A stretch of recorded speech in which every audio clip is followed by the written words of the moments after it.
myself again. But it's the only way you're ever gonna learn. You look back and it's all in the past. I'm dwelling on the thoughts I cannot say to you. If I don't say the words, then maybe it's not true. And it feels alright when they come and say to you. Good evening, welcome to NUFC Matters, the fans forum. We always start the week with the lads looking back on the weekend's game. And Ian, you're usually towards the end of the panel, but you got on first tonight. So I didn't want to be behind George again. But good evening to the lads, and if anybody else joins us, we will of course let you on in due course. But let's look back at a game of two halves, Ian. Newcastle United 3-1 winners against Southampton, who remain rooted to the bottom of the Premier League. I see a game of two halves. It certainly was, and I guess credit again to Eddie Howe for making the change at the right time. How did you see it, Ian? Exactly the same. Yeah, he needed to make the change. We didn't look ourselves at all in the first half. I know we've had a few where we've started slowly, but the lads looked tired and everyone was a little bit off. But yeah, we'll not focus on that really. The second half we came out and, the changes he made were at the right time. If it had only gone longer, it could have started poorly as well and then become a problem for us. So now Wilson came on and obviously changed the game. I've never seen anyone hit the crossbar bar twice with one shot either. I don't know whether anyone's seen that. Have you seen that? Like? Yeah. I've not seen that before. That was pretty good. 2 goals, and I'm just wondering, will he risk starting the two together next week because it is so effective? And Wilson's score, he's had like what 8? Is it 8 and 7 or something like that now? Quite a few of them coming off the bench, 8 goals in 7 games or something. So he's really firing.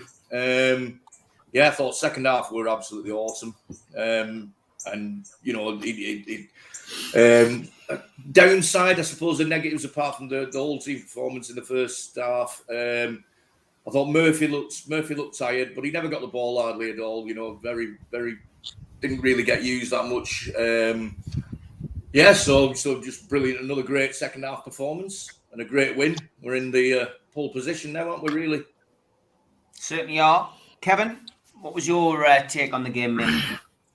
I think it's becoming a bit of a trend when we play teams, not saying in the lower half, with teams that play in low blocks and play on a counter-attack. I think we struggle. I think we find it very difficult to find a rhythm.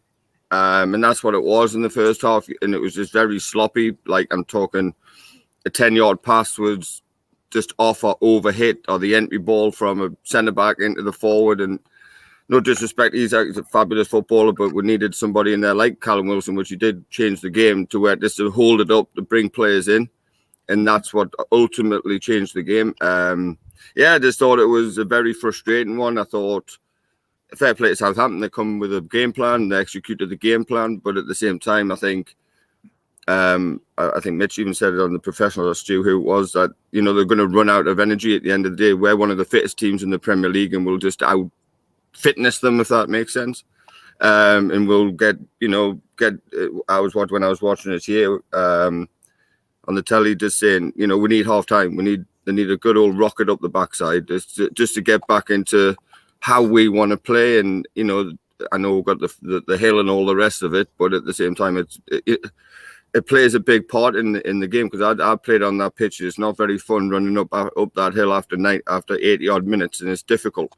So I think that played into it a little bit. And it was just overall execution, and when we had the ball I thought was pretty poor. Obviously, the expectation of we'll just smash 6 past Tottenham. We beat Everton 4-1 away from home. Now the expectation from fans is, we're going to do that every week. Well, football doesn't work like that. They're fighting for their lives. We got caught with I thought it was a fantastic tackle on Bruno for their goal. It was a great goal. We got overloaded, and it was a good finish, to be fair. But our response in the second half was just pretty much a reset button, and we'll go again and actually play the way we played. And it was nice to see. their actual response. Because I say again to my teams and my groups that our coach and my girls' team went back to back this weekend for the first time ever in their existence, so that was nice. Humility is one win, one loss away. If you got humbled at Villa, like I said last time, then it's the next. Eddie Howe says it all the time. It's your next game. But if you get humbled in that game, then you've got to go to your next game and win it, or you're always one loss away from the wheels completely falling off, essentially. So he doesn't allow that to happen with the standards that he set. And I think the players have set them standards themselves from him. So yeah, it was a nice. I wouldn't say it was comfortable, but in the end, it was a comfortable 3-1 victory, and we'll move on. Okay, Barry, your thoughts on the match, mate? Good evening. It was a good game. First half, you're gonna get times like that, aren't you, where we don't completely control the game. I think Kevin's right. I think they were fighting for their lives, so they gave it all they had and possibly burnt themselves out. I was a bit annoyed with the amount of stick that Gordon was getting, because he seems to have been absolutely slated for just being ineffective. I think, if anything, he was doing what George said about Gallagher not so long ago, that he was trying too hard. He was busting the gut. He was going for it, but instead of relaxing a bit more and sort of, especially his shots where he hit it in the side net, and he was trying too hard. The kid's going to be. I mean, I was probably one of his biggest critics when he first came. I was worried about his attitude, but I honestly think with a closed season with Eddie Howe, he could be a huge star next season. Once Howe gets him into that closed season where the rest of the squad works with him. I mean, some of the moves he had and the ability he's got on the ball. I mean, we'll go on about ESM being a good dribbler of the ball and good touches, although Gordon was just as good at times.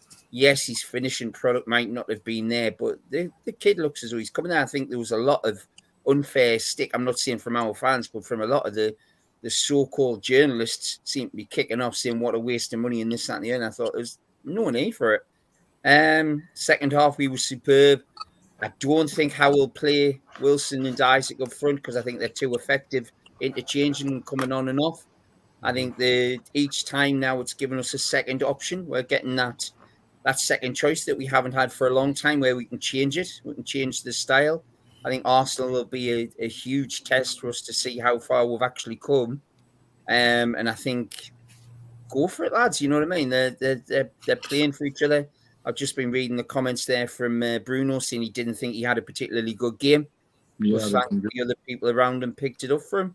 I mean, Willock had some absolutely chances going forward and just couldn't hit the side of a barn door. And yet Gordon was the one who gets the abuse. I couldn't quite figure that one out. But Callum Wilson's back on form. He's doing exactly what he's more than capable of, and he's banging the goals in for us. All things are rosy. I think I would have loved it, as Keegan would say, I would have loved it if the Tottenham and Liverpool game had ended in a draw. I was a bit gutted, because obviously that would have left us that bit more of a gap between us and the closing pack, because it looks as though if anybody's going to get anywhere near us, it's going to be the Scousers. But then hopefully the way they've played this season, they're hitty-missy at the best of times. So fingers crossed they'll drop a clanger at some stage, because I think Tottenham are gone. I think Villa are gone. And I don't think there's anybody else who can catch us, Steve. So roll it on to the next one. Yeah. Okay. Evening, Alan, mate. Hi, Arts. Good to see you. Just give us your view on the game. Basically, exactly what Barry said, really. Copy and paste, really. About Anthony Gordon, Barry was spot on. Give the lad time. 18 months of Joe Linton playing rubbish, and this lad's only been here 3 months, and he's come from a difficult situation where he's left his hometown club with all the abuse that goes with it. It's going to take him time. Like Barry said in the press, they're saying, is he a waste of money already? And I'm thinking, give the lad a chance. Come on. My doubt is, what do we do about Elliot Anderson? As far as the game's concerned, I was worried when the lads on the Friday night show were saying 4-5-0. I always have their hairs on the back of my neck when people say it's going to be a rollover, because all the games, apart from maybe Chelsea, everyone's fighting for something that we've got to play for to the end of the season. So every game, the last 5 that we've got, it's going to be very, very hard, I couldn't be happier the way Howe's managing the team with Isak and Wilson. It looks as though Wilson's got his hunger back, and roll on. The times I could not be happier. Basically looking forward to the next game. I'm desperate for the next game on Sunday, and like Barry says, see how far we've come, because of any of the games, 5 games, I would accept a defeat of Arsenal because they played so well, but I think we can beat them now. I think the confidence is a bit lower. I think it's Man City's to lose now, the title. I know they won't give up, and they'll want to try and outdo it from last year, because obviously it hurt them last year, but it shows you the 2 clubs that basically have improved the most, Arsenal and us, are in the top 4. And like I say, roll on. Liverpool's the only team. You were right, Steve, a few weeks ago, which I didn't think it would come, but the way the fixtures are with Liverpool, they've got 2 home games before we play Arsenal, so they'll close the gap. And if they win them both, there is, and so the pressure might mount a little bit, but we've only got to win 2 games out of 5, lads, and I think we're capable of doing that, because once you hit that magic 71 points, we've done it. We're in the top 4, and I might get Darren to say that. We're in the top 4. Well, I've seen him this weekend, but he's going to keep it until he's there at the end. We'll see what he's got to say. Don't know your views on the game, mate. Yeah, I've noticed Gordon in the first half did get into some good positions, but it was just that word composure. If he'd had a bit more composure, we might have been leading earlier in the first half. I've got to give credit to Southampton's goal. I thought that was the phase of play where the guy, was he called Lavia, I think he was called, the one who got the challenge in on Bruno, tackled him, and Southampton broke away. Second half was the Newcastle we all know, and they definitely put Southampton to the sword. It was going to be a tough game. I think one thing you've got to remember as a fan, when you're this sort of business end of the season and you play the bottom team, they ain't just going to come in and say, do come in and help yourself to as many goals as you want. They're going to fight for their Premier League survival, aren't they? They're not just going to say, come on, lads, help yourselves, like a goal buffet. That ain't going to happen. So, but a good result, and as all good teams do, we found a way to win. That was, despite having a slow start, we find a way to win, and that can only, be good for not just end of this season, but for, season to come, etc. So yeah, on to Arsenal, which will be a true litmus test, progress test of where we're at. Yeah, it certainly will be. George, your view on the game? Well, like everybody else, to coin a phrase, game of 2 halves. And I agree with everything Barry said about Gordon. This press and so-called pundit clamour to have their say about what he did. Actually, he did some quite good things on Saturday before he went off for tactical reasons. And as I've said, and Barry alluded to it, young fellas like that, they do want to impress. So that what happens is they just try too hard, and I think that's what Anthony was doing on Sunday. So I mean, I've seen enough in him to think that a close season with all the other lads and Eddie's training, and Anthony Gordon will be an important player for next year. Probably very important if we get into Champions League, because some of his pace and some of his trickery on the ball will upset continental defenders. There's no doubt about that. So I'm quite optimistic about that. And what else? Isn't it good to have the real Callum Wilson back, because that's the Callum Wilson we bought and brought to Newcastle, and he's gone back to that vicious, putting his foot through the ball, which is all it was missing before for me. Is the couple of times, 2 or 3 times in matches where he wasn't looking so good. He just didn't have the confidence to put his foot through the ball, but he certainly is now. After that goal at Everton and the goals yesterday, he's the real Callum Wilson's turned up again. He looks sharp now, George, doesn't he? He looks absolutely fantastic. Yeah, he does. He looks his old self, fit, keen. chasing the defenders. In the first half, the Southampton centre halves had an easy ride by and large, but once Callum came on, they didn't get an easy ride. They were all over the place, and it made such a difference to the rest of the team as well. And I think, like somebody, I think I caught on the post with me curious eyes, somebody saying that we thought we missed Longstaff's hard work. I think we missed that as well. That's To good be call. perfectly honest, his running was missing, and but apart from that, the rest were in control. I said on Friday night I thought it would be a good win, but I also did say that I thought Southampton would frustrate with. And that's exactly what they did. I don't know. I didn't know much about this coach that they've got now. The pity is he's got them at a time and at the wrong end of the table, because I think he could probably do something with them lads, where the previous people didn't have a clue. But no, it was enjoyable, and the football in the second half was top notch. You know, there's lots of things to enthuse about, and. Dan Burn was back with his crunching tackles, and Shah was playing the balls out of the defence, and it was just nice to watch, nice to be supporting the team again like we have. I mean, let's face it, that's 13 goals in 3 games. God, it's a long time since I could say that as a Newcastle supporter, I can tell you. Yep. And it's just great. It's just great, and long may it continue. And I just got the good feeling that we'll turn Arsenal over as well, because of the confidence factor and how they crumbled when they came to St James's Park last year. Well, it's going to be worse this year, in my view. The atmosphere will be absolutely screaming for that match, and I think we'll turn them over as well. Yeah, okay. But on to you, Darren. Last but by no means least, just your review of the game, mate. And Alan wanting to know whether you think we're going to be in the Champions League. I can confirm we're at least in Europe next season. All depends which one. Not what you said yesterday. I know. But Alan's on the programme. I've got to watch what I say.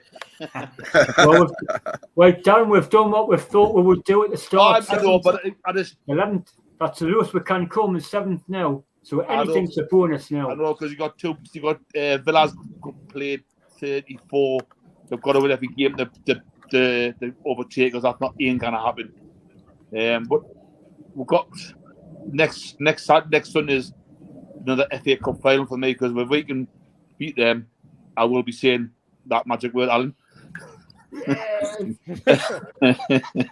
I thought first half the crowd didn't boo them over half time either. It was good for the crowd to clap them off of half time. Yeah. And there was a bit like Kevin Keegan days, you know what I mean? We didn't play great, we weren't winning, we're getting beat. Mm-hmm. But I was confident we're going to come back. I think we've got the players, how fit they are, and the more motivation we've got to win the game still anyway. So against you, you both agreed Longstaff was a big miss in the game. Just a lot of leg work in that middle of the park. Bruno hasn't played. He didn't play great yesterday, did he? But no. But we won. Like say, I thought Steve thinks Trippier was man of match. I thought Willock was man of match for me. I thought Willock had I'm a big fan of Willock. I just think he just covers a lot of ground. He does a lot of work. But we won. That's the main thing. 3 points on the board. We didn't play great. First up, we battled second up. We wanted to win. We had the hunger to win. In Southampton, I couldn't believe their tactics. They're drawn 1-1. They've got to win the game. And they're wasting time. I can't understand the logic. Do you know what I mean? The fans were complaining about Darren on the podcast. The fans were complaining about that. They had to go and win. They couldn't have actually. I could understand if they were mid-table. I could understand if they wanted to waste time, but not when they're bottom of the league. Need to win, and they're drawn 1-1, and they're wasting possible time, much time as possible. Yeah, it was sad. Yeah. But no, I'm happy with the 3 point and roll on Arsenal, and like George said, hit the nail on the head. Arsenal, the last team we played Arsenal, the crowd was electric. Mm-hmm. Sunday, it's going to be a static. It's going to be metal doing there. The flags will be going, the crowd will be on 4:30 on a Sunday. Good luck, Arsenal players. Yeah, it's going to be interesting. That's for certain. But there we go, Alan. You must be happy there. We did say you, at least Europe, but we'll get it out of him. We'll get it out of him soon. Don't worry about that. Getting closer. I mean, my view was, I mean, Darren, you're right. I said to you yesterday, I felt Trippier was man of the match. I thought he had an outstanding game yesterday. Anyone in that back four, to be honest. I mean, Pope was busy in the first half and didn't let us down. I genuinely, I don't think he could have done much about the goal. It was a really well worked goal, and that's the way it goes. Howe was disappointed about that. I felt Gordon had a decent game. He created a lot. He had a couple of chances. I think he needs that summer under Eddie to get things right. To start learning a bit more about how Eddie expects him to play, and just he's bedding in. I think a lot of people have said it in the chat, but don't underestimate the job that Sean Longstaff does. Is what we've learned again, and I think that fair play to Eddie Howe. I said at the top of the show, Howe deserves the credit because he's not afraid to make a substitution. And although Gordon, he swapped him to the other flank to try and change things, that was less successful than he had been in that first 25, 30 minutes. And he knew which substitution to make. And he took Gordon off and did it at half-time, bringing Isak on. And we've all seen it in flashes anyway. Isak's naturally, a left-sided player. And putting him onto the left and linking him up with Wilson, who, let's face it, in April has just been on fire, to the point where he's actually beaten one of Alan Shearer's records by scoring 8 goals in a calendar month. Yeah. It was fantastic. And that substitution changed the game for us. And, the combination of those two again, which I believe, and I think Mitch was saying the same in our WhatsApp group this morning, that we believe that's something that they'll probably do at home. Home games, we might see a bit more of those two playing together. Over the course of the next season. So yeah, great stuff, great result. Another 3 points on the board. And the plus point again. There was always going to be winners and losers this weekend. Liverpool winning a 4-3 classic against Tottenham. Going 3-0 up, of course, but condemning Spurs to another away day defeat. And Aston Villa narrowly losing at Manchester United by 1-0. So, giving Newcastle the opportunity to get 3 points further away from those two. And Brighton, probably the surprise package. And I think, Barry, you mentioned it a couple of times on the show. Brighton are the team that you were concerned about, thinking they might be on the, on the rails, coming on the outside, a bit of a dark horse. But what I will always say, and I've said on the show, is that Newcastle keep winning, nobody will catch us. And that's it's as simple as that. Steve, why I don't fear Brighton? There was a comment in the chat earlier on about Brighton getting 73 points. They've still got to play Man City and Arsenal. Yeah, exactly. And Man United Thursday. And us. And I just don't see them beating all of us. Mm-hmm. And that's why I don't fear Brighton, even though they've got the games in hand. And they play Man United on Thursday night as well. Yeah. I think it's it Man U over me, like. Yeah. The FA Cup semi-finals. Yeah. I think we'll take them on this version. And Man United have got West Ham as well, who are a proverbial, bad team for them to play at the end of the season. Like, they always seem to drop a clanger against them. Tom Dixon said Wilson and Isak are the new Shearer and Ferdinand. We could have a very special partnership, Foreman, and I would agree. I think that'll definitely happen. I was sent a question earlier by Paul Tweedy on Twitter. I'll come to that, and we'll go with this one around the board before the ads.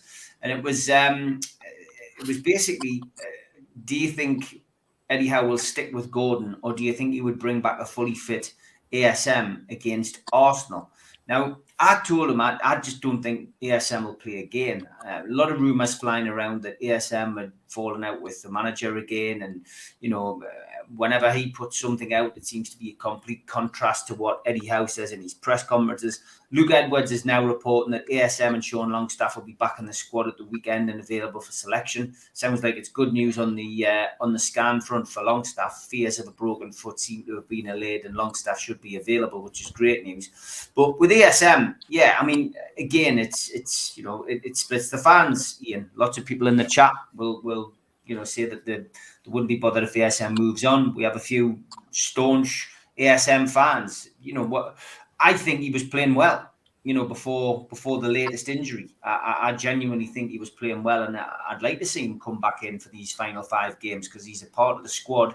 He's getting paid to play, and I'd love to see him in there doing some damage. So, what's your feeling? Would you like to see him involved against Arsenal?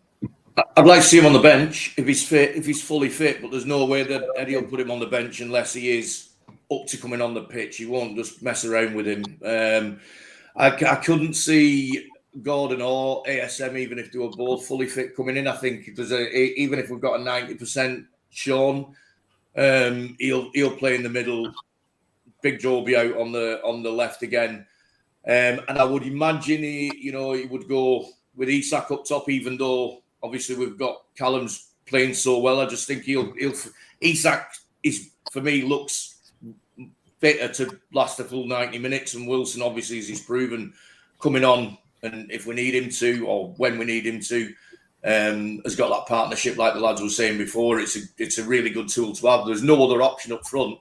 So yeah, I don't think ASM will come in, apart from on the bench if he's fit. And I wouldn't really want him to because I think he needs to wait for his turn again. Whether he's been injured or not. The lads, all right, we had a pretty poor start to the game, yesterday, but apart from that, we've been excellent recently, haven't we? So so I can't see him coming in, and I don't think Gordon will start either. I think Gordon will drop back down onto the bench. Okay, Kev, you're nodding away there. Yeah, I've got to agree with Ian as well. I think if Longstaff's fit, Longstaff's back in, and I think Big Joe's back on the left, and he decides who he plays, Isak or Wilson. Exactly, yeah, exactly that. I couldn't agree more. And again, I felt sorry for ASM because I think he was getting a bit of momentum before his injury again. But again, that's football, unfortunately. But he's one of those ones where he'll just spit his dummy out and do what the hell he wants, and outside the club's philosophy and what Eddie Howe, the manager, wants him to do. Yes, he's been granted away from the club and doing his own thing, which is fine. But I think it's from a mental standpoint.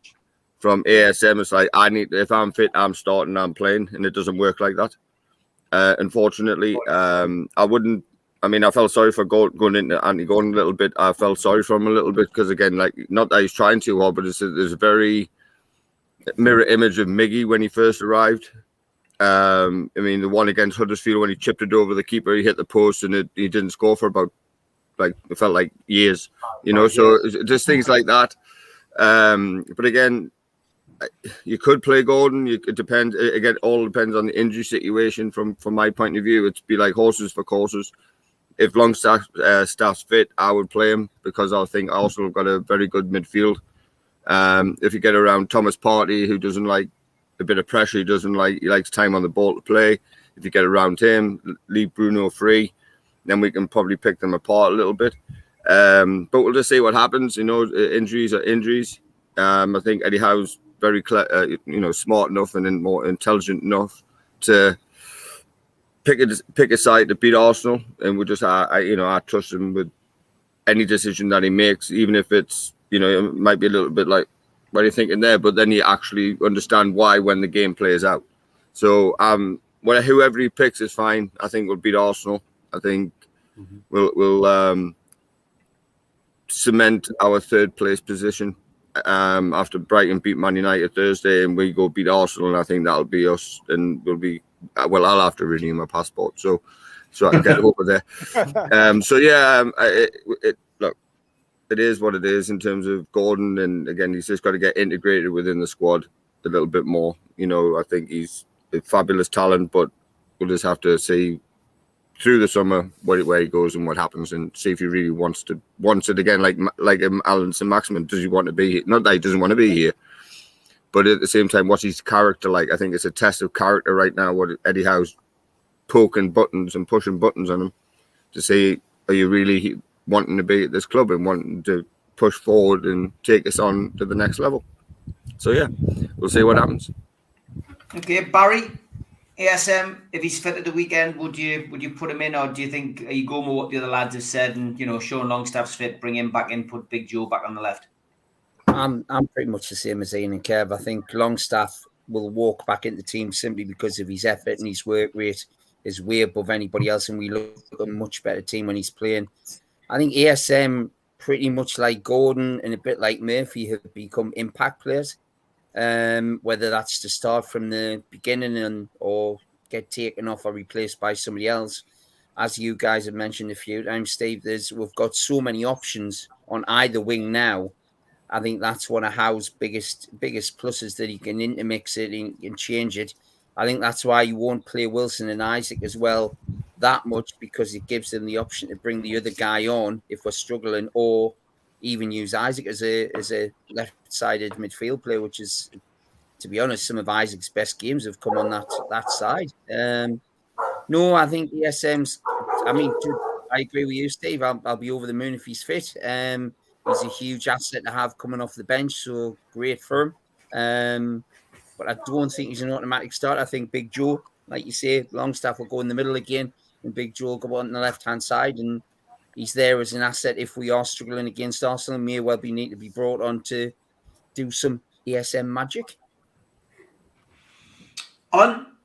I'm the same as the lads have just said. Like Steve, you got to remember where Man City played against Arsenal, the stifled Martinelli and Saka, and you've got to have people that are going to be working. I know ESM started last year in the same game, but I think this year Arsenal have improved immensely, and so have we.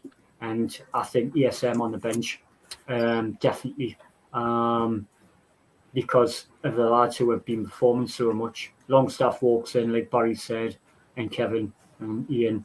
I can see him just being an impact player going forward, lads. And Kevin hit the nail on the head for me. It's about character. Do you want to be part of this on the bench? Because Man City lads are way above everybody else. The squad depth is just absolutely unreal. And if we ever want to have a challenge with them, we've got to have players of ESM's quality coming off the bench, but being able to work as well. So bench for me, lads, as the lads have said. And ESM has got to show character now and be part, if he wants to be part of the club going forward for next year. Because a lot of people will be calling for him to, be sold and get money in, which is fair enough, but you've got to add that quality, the same and quality, if not better, next year. Don't know what's your take on that? Yes, ESM is. I mean, he's a quality player. ESM at his best is box office. Bums on seats job. He's like a Luca Bracel in the snooker. You enjoy watching him, but as I say, hamstring injury has to be managed. So if he is fit, definitely, as all the other lads have said, impact sub, because it's a case of managing the injury as well as managing the players, So, yeah, definitely impact sub for me. George? Well, I love ASM as a player. Don't get me wrong. But what worries me is the other things that go with him at the moment. Eddie Howe saying in a press conference, he's this, and this. And on the very next day, ASM puts a video out on his own platform showed him doing short sprints and all sorts of things, very things he shouldn't be doing. If you know anything about hamstrings, what he was doing, these 20-meter sprints and stopping and starting again, very last thing he should have been doing. And yet his manager's telling the world that he's got a hamstring injury. If that's him cocking his snook to Eddie Howe, then if he's not good enough player to be allowed to do that, in my opinion. If he was going to come on and be a world beater every time, I'd be delighted, but he isn't. And he's got to see that we can win without him. And he needs to take consideration of that. Otherwise, it's bye-bye Alan for me. And it's this odd man out thing of buggering off to France when he feels like it. I'm surprised to let him do it. They've accepted it, but he's got to behave properly to accept for that. So if he's fit, on the bench, yes. But Longstaff walks in for me, and then Joe Linton gets back on the left side, and that's sorted.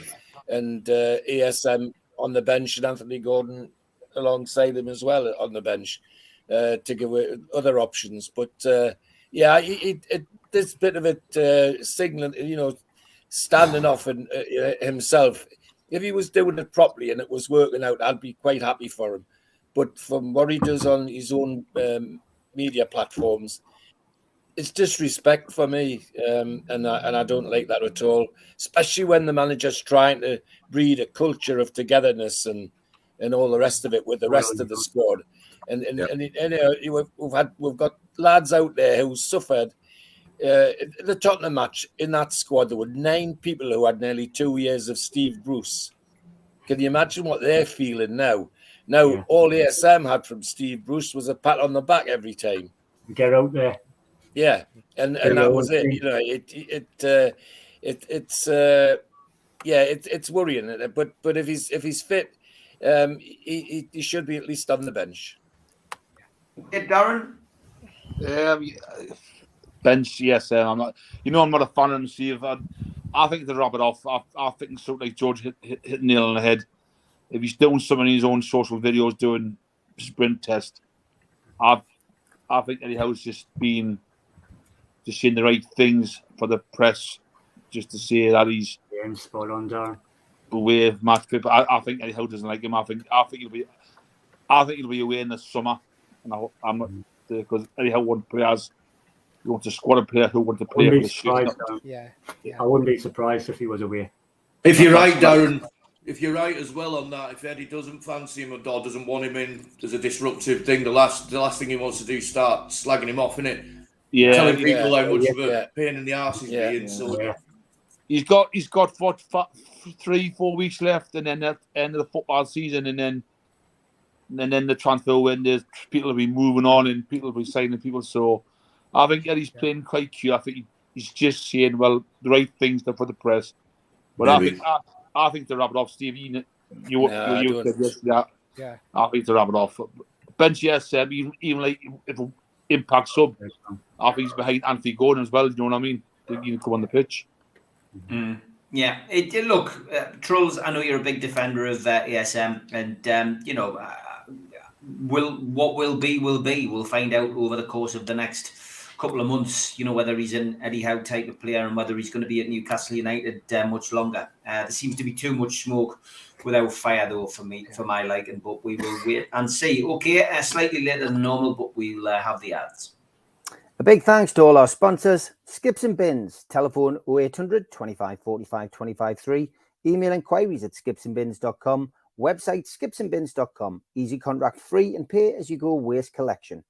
Thanks also to Mr. Vicky's, handmade in Cumbria. These sauces are really hot stuff.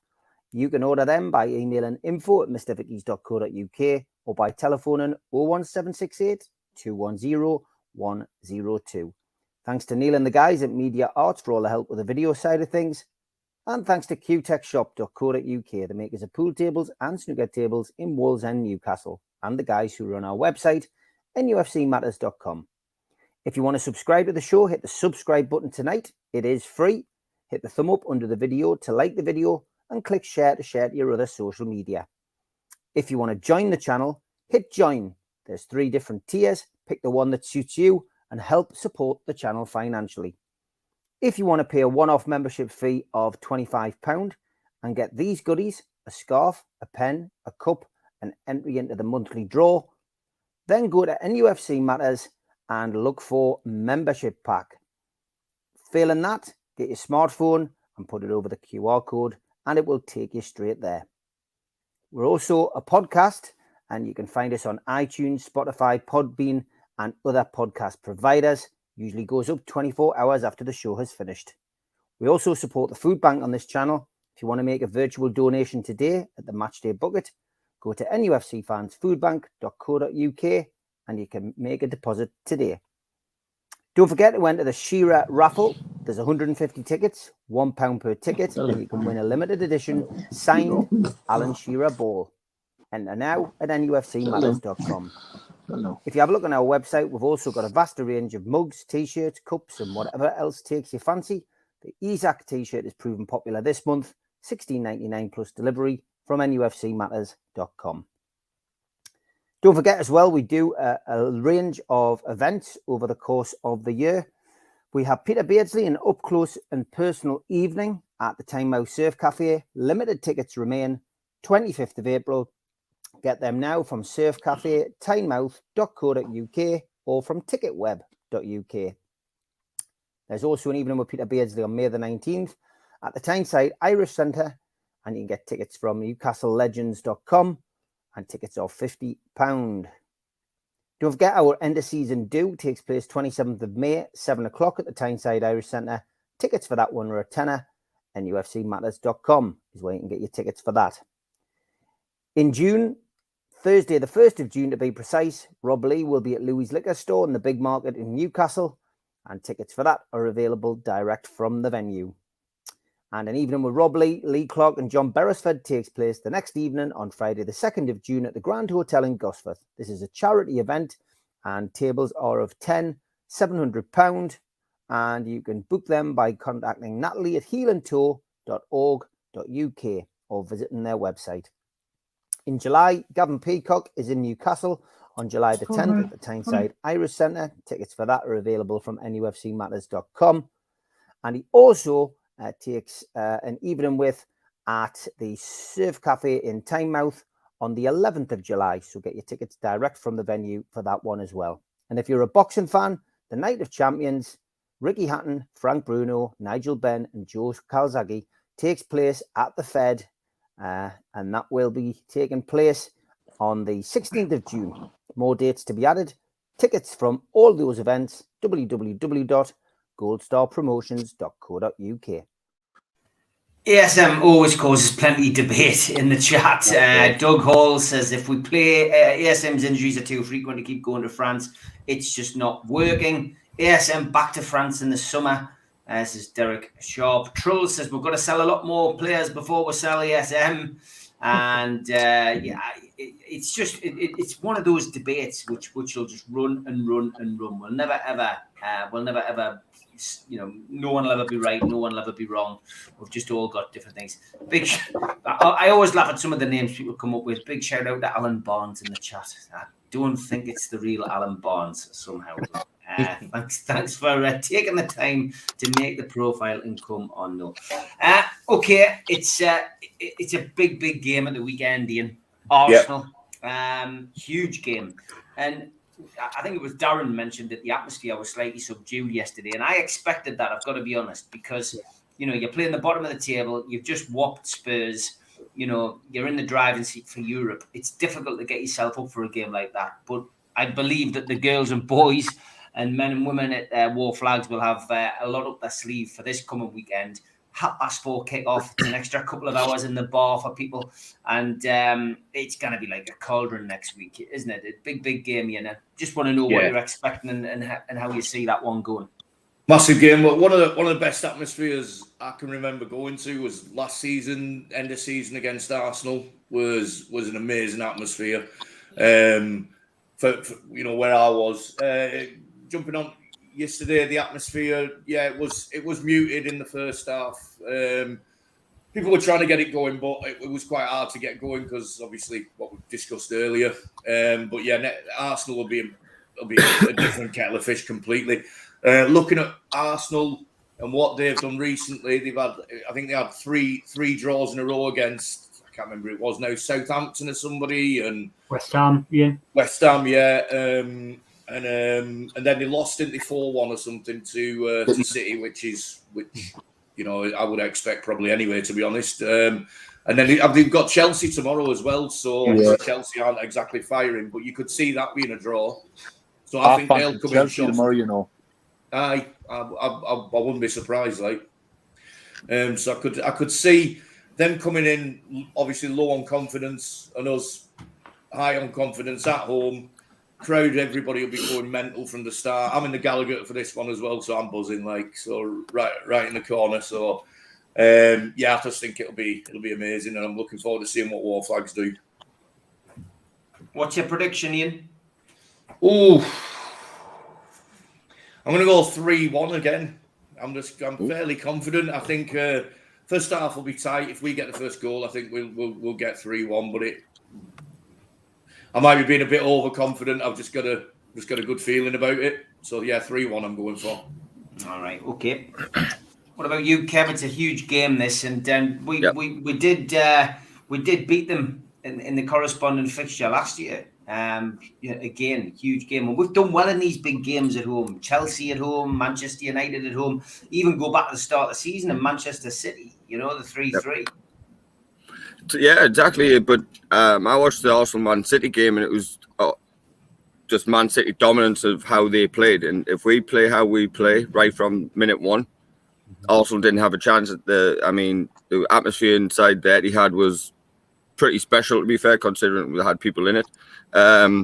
So, which is, again, I think will play in our favour. I think, like a Tottenham, I mean, it must be, I don't know if it's a North London thing where they'll come up, travel north, and they're not fancied for the game. But if we get about them, not let them play, because I think Odegaard's one of the best central midfielders in the country. If you stop him playing, he'll just drop in and play as a 10, and he'll pick anybody apart. He's like a Kevin De Bruyne. So if you stop the sauce, and then we play our own game, I think we'll be not comfortable. I think it's going to be very tight. It's going to be very cagey game. I think it's not going to be like it was last year. Obviously, they had a little bit more to go. We had a lot more to go for than they have this year, but I think they fell off dramatically over the past month or so in terms of the way they played. The results have picked up, which you would expect they would probably continue to push on. But now I think, in my opinion, it's Man City's to go and win. And it's for us to go and to cement that third place spot. Again, it's going to be interesting in terms of, again, like how they're going to set up, how they're going to play. I know, is it Saliba, who's injured? One of their centre halves is out. I know that. Who's probably been a solid, like, defensively for them.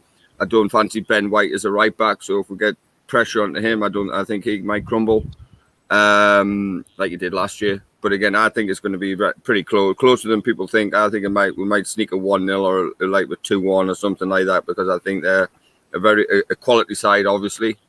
But I think we'll just edge it. Scott? 1-0, 2-1, somewhere around in that. I'll sit on the fence. I'll have spells on my arse for a minute, and then I'll tell you Wednesday once I figure it out. No show Wednesday. No Geordie's here. Geordie's there Wednesday. So all right. Then with that, I'll go 2-1. 2-1. Okay. Barry, what's your take on the big game at the weekend? Obviously, looking at the Southampton game, we all admitted that first half Newcastle weren't up to scratch. There was a couple of good performances, but overall, I think that might work in our favour, because it's going to give House something to really focus on. Had we had a thumping win where we're getting however many goals we were talking about before, Steve, 6, 7, 8 goals, we all jokingly said thinking this might happen. But because the first half was so bad for us that we really took till the second half to get going, he's going to have them really revved up for the Arsenal game. I mean, he would have done anyway, but he's got something to work on. He's got something to improve on. I think the players are going to be up for it. I think hopefully the fans will be as well, because obviously this is the big one out of the games that we've got remaining. This is our chance to show how good we're going to be. I mean, Arsenal, exactly what Kev said, they've got some good players. I think he's a cracking midfielder, as he's just mentioned. Martinelli at times looks unbelievable. He twists and turns. So I would be concerned if we've got Dan Burn playing, whether they target Dan Burn, as some teams have done in the past. But I think Burn will come through that. Kev nicked me scoreline as well. I'm going to go with a 2-1, because I think it'll be close. I think it'll be the closest game we've had for a while. But I think at home especially, I think if Howe does his trickery with the subs, and I do love the way he's now using his numerous subs. So he's using his 5 subs, and he's using them very wisely. He's sort of mixing and matching at all times, and he's not afraid even if he brings somebody on as a substitute, he's not afraid to take them off again or to change it completely, which I like about his style. The sort of second half of this season, that he's being more, he's putting more ideas into the team and changing it around a lot. So fingers crossed. I think at the minute, I think there's only City who could turn us over. I think against Villa, I think we were off form rather than Villa being exceptional. Yeah, they played well, but I think there's only City who could turn us over quite comfortably. So go for it, lads. I think come on. You know, like Darren will say, hopefully after the weekend we will be in the Champions League places. Fingers crossed. It's going to be good. Okay, Alan, what's your take on the big game at the weekend? Well, you know, it could go either way. Because the exceptional sides, they really are. But nothing to fear now because we're up there. We're just as good as them. Not in squad depth, but 11 to 11, we're just as good as them. I mean, to be honest, it's a toss of a coin. There was a comment in the chat there before. Would you take a draw now? No, because our attitude's changed now. Eddie Howe once wins. You know, one of the lads in the chat says, "Would you take a draw now?" And there was a chat where somebody said 3-1 Arsenal. That could happen because they're a quality side, lads. But I'm going for 2-1, and I think we're going to make it as hard as possible. A month ago, I'd be so nervous about this game, but the pressure's tooled on them, lads. They're a young team, and they've had 3 draws and a defeat. And yes, they may win tomorrow night, but it's going to be very, very hard for up here. And I think this is the true test of how far we've come, because there's something for us on the line. Like last year, it was just Arsenal had top 5 or top 4 to fight over. Now we've got the top 4 to fight over. So I'm going 2-1, lads. 2-1, but it's going to be very, very hard. Okay, George. Well, Arsenal wheels came off when they lost that centre half that Kevin spoke about. If you look at all those draws and the bad game against Manchester City, that all happened just after that young centre half was injured, and a lot of the pundits seem to think that he made the difference from last year for Arsenal, because that's where he made such a difference to their back four. And if you look at those draws and things that went wrong, it's all been when he hasn't been there, and he's not going to be there for us. I just have a good feeling, like I had with Manchester United and Tottenham, that we're going to do well, and I'm going to go for 4-0. That's how confident I feel about it, because they are a good team, but they were a good team last year when they died on St James's Park last year, largely because of the atmosphere. Some of the young ones couldn't handle it, you know, and I don't think it'll be any different this weekend. In fact, it'll probably be worse, because I think that there'll be all sorts of things happening, from war flags and what have you, and I think it'll be a fantastic atmosphere. But I'm confident enough to feel that we'll win, and we'll win well, and put an end to the doubt about whether we are going into the Champions League or not. I think and certainly start to think the unthinkable, that another couple of wins and suddenly we could be chasing Arsenal instead of the other way around. So I'm Good point, George. Good point.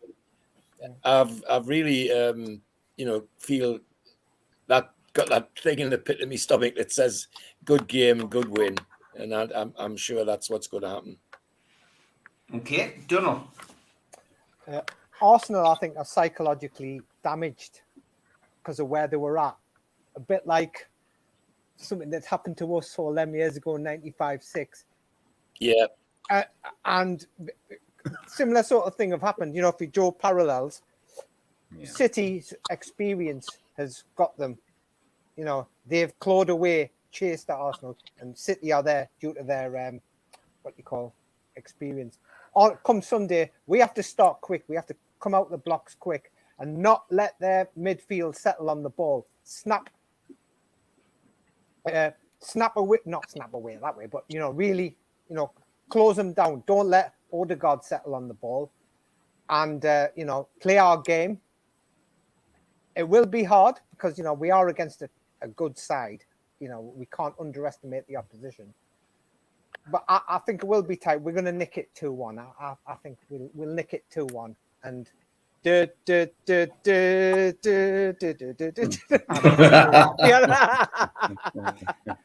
Keep Somebody asked what show Donald was at because of his curtain set up in the background. That's why he's done that. So he could do the big performance. It ain't Romeo and Juliet. Don't need to worry. Last time I seen curtains like that, they were shutting on my nana's bloody coffin. Oh, dear me, unbelievable, Jeff. Darren, what are you expecting at the weekend against Arsenal, mate? I think we'll more know on Tuesday night after the result against Chelsea. Yeah. If they draw or possibly get beat, I think they're very vulnerable on the Sunday because they know they're more or less out the title race. And then Arsenal's weaknesses that they like to have time on the ball. Eddie Howe will know that. Get on their first touch, attack them. And I fancy a 2-1 win. And then next Monday, I might be seeing some magic words for Alan for the first time. You know what I mean? But no, I fancy 2-1. But we'll know more tomorrow night after the game against Chelsea. Because if they get draw or possibly get defeat, they're going to be hurt. And then they come to St. James's Park. The last place where they come, the St. James's Park, 4:30 on Sunday afternoon. The crowd noisy. The war flag going. The crumble last year, they're going to definitely crumble this year, aren't they? Yeah, good stuff, lads. As always, pleasure to spend a Monday night with you. Thanks to all the moderators in the chat. Thanks everybody for participating. As usual, over 350 watching. We do like to get a decent crowd on a Monday night for the fans forum. I'm back tomorrow afternoon, 2:30 with Ross Gregory. Wednesday night, we're going to have a rest from Geordie's here. Geordie's there this week because Liam Kennedy can only do nighttime and I can only do one show this week on a Wednesday. So 6 till 7 Wednesday night, I'm doing Liam Kennedy. Thursday night will be Super Mac and Gibbo, and Friday will be the Three Amigos. So that's your NUFC Matters shows for this week. Take care, guys. See you next Monday. Good to talk. Have a good one.